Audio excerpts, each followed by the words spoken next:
दोस्तों कहते हैं कि जर जोरू और जमीन के लिए लोग आपस में मर जाते हैं। मुरैना गोलीकांड में जिस शख्स ने गोली चलाई उसने 10 लाख लिए थे और अपने ही परिवार के 6 लोगों को मौत की नींद सुला दिया। नमस्कार, मेरा नाम है मोहन अहिरवार और आप देख रहे हैं खबर तमरी इंडिया का यूट्यूब चैनल। दोस्तों चैनल पर पहली बार आए चैनल को सब्सक्राइब जरूर कर लीजिएगा और बेल आइकन को जरूर प्रेस कर दीजिएगा, जिससे कि आने वाले हर वीडियो हमारे आपको मिलते रहें। दोस्तों जिस शख्स ने 10 लाख रुपए लिए और अपने ही परिवार के लोगों से 10 लाख लेकर उनको मौत के घाट उतार दिया, ये जो लड़ाई है ये आज की लड़ाई नहीं है। जैसे मैंने कहा कि जर जोरू और जमीन, तो ये जमीन का विवाद था। आखिर ये विवाद कैसे शुरू हुआ, इस कहानी को आप अंत तक जरूर देखिएगा, क्योंकि अपराधी अभी तक भी पकड़े नहीं गए हैं। दोस्तों 2013 में आपको मैं लेके चलता हूँ, आज से 10 साल पहले, और लेपा गांव, मुरैना के लेपा गांव में धीर सिंह का परिवार और गजेंद्र सिंह का परिवार, दोनों परिवार आपस में रहा करते थे। और उनके लेपा गांव के पास ही एक जमीन थी जो कि 8 बीघा थी। 8 बीघा जमीन के ऊपर कभी धीर सिंह बताते थे कि ये मेरी जमीन है और कभी गजेंद्र सिंह बताते थे कि ये मेरी जमीन है। 2013 में गजेंद्र सिंह का परिवार और धीर सिंह का परिवार आपस में झगड़ा करते हैं और उसी गांव में जहां पर कल गोलीकांड हुआ, उसी जगह पर 2 लोगों की हत्या हो जाती है। जिन 2 लोगों की हत्या होती है वो धीर सिंह के परिवार से आते हैं, शोभरान सिंह और वीरभान सिंह। 2 लोगों की हत्या होती है और जो लोग हत्या करने वाले लोग होते हैं उनमें रंजीत सिंह, वीर सिंह और लाला राम और गजेंद्र सिंह, इन सभी का नाम उसमें आता है। लेकिन जैसे ही लेपा गांव में ये कांड होता है, उसके बाद में गजेंद्र सिंह 2013 में ही अहमदाबाद चले जाते हैं पूरे परिवार को लेकर, और रंजीत सिंह, वीर सिंह और लाला राम समेत 4 लोगों को जेल हो जाती है। अब ये समय बीतता रहता है और इन लोगों को जेल हो जाती है। 2013 के 5 साल के बाद रंजीत सिंह, वीर सिंह और लाला राम समेत जो 4 लोग थे, सारे के सारे लोग जेल से बाहर आ जाते हैं और इन लोगों के बीच में आपस में राजीनामा हो जाता है। और राजीनामा होने के बाद में ये समझौता होता है कि अब हम आपस में नहीं लड़ेंगे। ये चीज़ें चलती रहती है, लेकिन गजेंद्र सिंह अहमदाबाद में चले गए थे और गजेंद्र सिंह जैसे ही अहमदाबाद में 10 साल रहने के बाद में धीर सिंह का परिवार उनको ऑफर देता है और बुलाता है कि अब आप अपने गांव में आ जाइए, आपको कोई भी परेशान नहीं करेगा। लेकिन इसके बदले जो शोभरान सिंह के जो सुपुत्र हैं, जिन्होंने जिनके हाथ में बंदूक थी और जो एक तरह से छोटा कच्छा पहनकर, जिसने कच्छा नहीं चड्डा बोल सकते उसको, वो पहन के जो शख्स गोली चला रहा था, वो शख्स राधेश्याम सिंह जिसका नाम बताया जा रहा है। और राधेश्याम सिंह गजेंद्र सिंह से 10 लाख रुपए लेते हैं आज से 7 महीने पहले। यानी कि 7 महीने पहले शोभरान सिंह जिनकी मृत्यु हो जाती है 2013 में, उनका बेटा राधेश्याम सिंह पैसा ले लेता है 10 लाख रुपए और कहता है कि अब आप अपने गांव लेपा गांव में आ जाइए, अब आपको कोई भी परेशान नहीं करेगा। ये चलता रहता है और गजेंद्र सिंह का पूरा परिवार अभी, यानी कि अभी कल जब ये कांड हुआ तो गजेंद्र सिंह का परिवार अपना पूरा सामान लेकर कहाँ आता है, ये आ जाता है अपने गांव लेपा गांव। वहाँ पर बिल्कुल शांति बनी हुई थी, कोई भी ऐसा माहौल नहीं था कि यहाँ पे कोई उनसे आपसी रंजिश रखेगा, कि उनसे कोई दुश्मनी रखेगा। क्योंकि राधेश्याम सिंह जो कि जिनकी मृत्यु हो जाती है, शोभरान सिंह के जो बेटे हैं, उन्होंने और धीर सिंह के परिवार ने ये वादा किया था कि आपको गांव में कोई भी परेशान नहीं करेगा, अब आप आ जाइए। क्योंकि विवाद जमीन का हुआ था 2013 में, जिनमें जेल भी गए थे लोग और ये आ भी गए थे। लेकिन जैसे ही गजेंद्र सिंह के परिवार के जो लोग हैं, लगभग 25 लोग, यानी कि जितना परिवार था 2013 में अहमदाबाद में गया था, वो पूरा का पूरा परिवार आ जाता है कहाँ, लेपा गांव में। और लेपा गांव में आने के बाद में ये सारे लोग सामान उतारते रहते हैं रहते हैं ट्रैक्टर से, यानी कि घर के अंदर एंटर भी नहीं होते हैं और सामान उतारते रहते हैं, क्योंकि उनका जो घर था वो धीर सिंह और गजेंद्र सिंह का जो घर था वो आमने सामने ही था, यानी कि ज़्यादा फासला नहीं था।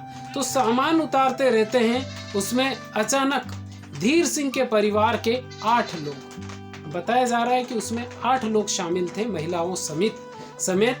और जिस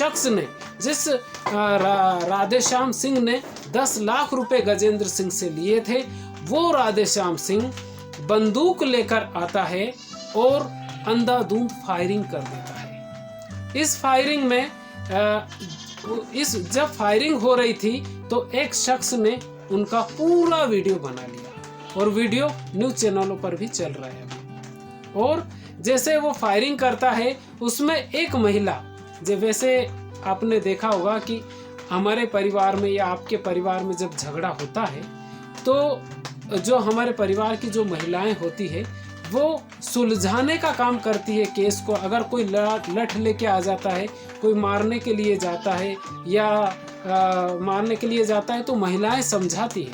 लेकिन वहाँ पे महिलाएं समझाने के बजाय उकसा रही थी राधेश्याम सिंह को। और एक महिला दिख भी रही है उस कैमरे में, आपने उस वीडियो में आपने देखा होगा। राधेश्याम सिंह अंधाधुंध फायरिंग करते हैं और उसमें 6 लोगों की मृत्यु हो जाती है। 3 लोगों की मृत्यु स्पॉट पे ही हो जाती है और 6 लोगों को जब तक 3 लोगों को अस्पताल ले जाया जाता है, इसमें 3 महिला शामिल है और 3 पुरुष शामिल है। 6 लोगों की मृत्यु होती है और 6 लोगों की मृत्यु होने के बाद अस्पताल में उनको ले जाया जाता है और बीच में उनको मृत घोषित कर दिया जाता है। 7 लोग अभी भी घायल है उस गोली कांड में, जिनको गोली लगी है, यानी कि कुल 6 लोगों की मृत्यु हो चुकी है, 7 लोग अभी भी घायल हैं। इस बीच में जो गोली जिस वक्त चल रही थी, उसी वक्त जो पीड़ित पक्ष है, जो गजेंद्र सिंह का जो परिवार है, उनके कुछ लोग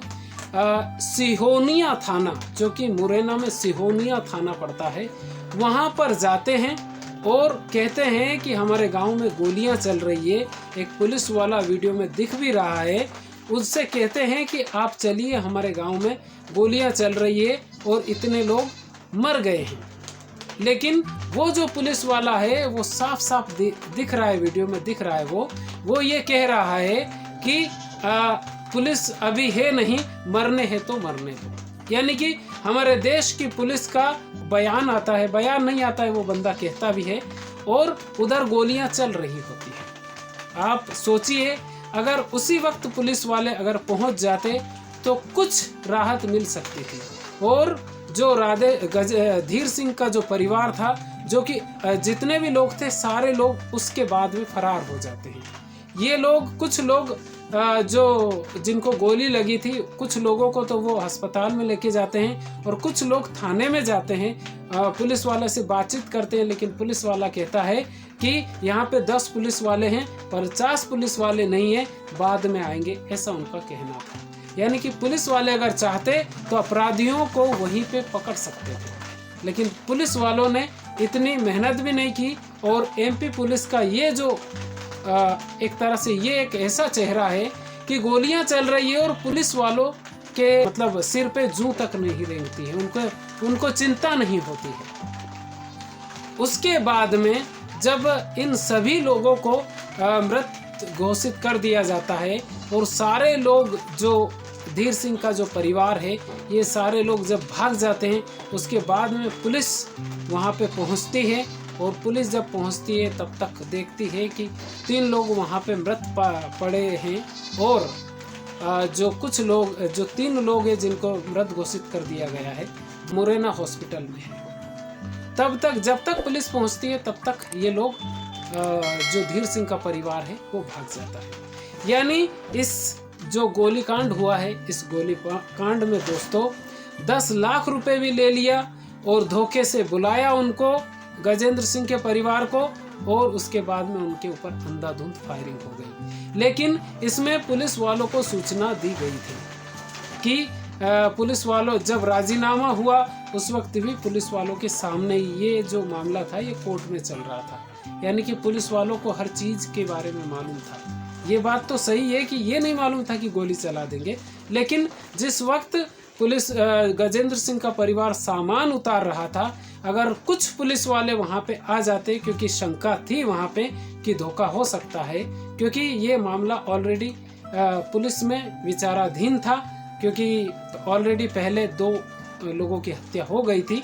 तो अगर कुछ पुलिस वाले वहाँ पे होते तो शायद कल जो गोलीकांड हुआ ये नहीं होता, क्योंकि पहले शंका तो पहले से थी कि हो सकता है। लेकिन धोखे से सोभरान सिंह के बेटे राधेश्याम सिंह ने बुलाया और उनको मौत के घाट उतार दिया।